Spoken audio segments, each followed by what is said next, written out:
Bugun Rishton jamoat salomatlik texnikumida sog'liqni saqlash sohasi uchun malakali kadrlar tayyorlashga qaratilgan o'quv mashg'ulotlari yuqori saviyada tashkil etilmoqda.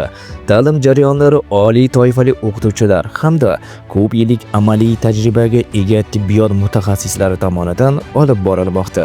Darslar davomida talabalarga zamonaviy tibbiyot talablari asosida nazariy bilimlar berilib, amaliy mashg'ulotlar real tibbiy jarayonlarga yaqin sharoitda o'tkazilmoqda. Bugungi darsimiz mavzusi yotoq yara etiologiyasi, klinikasi va hamshiralik parvarishi.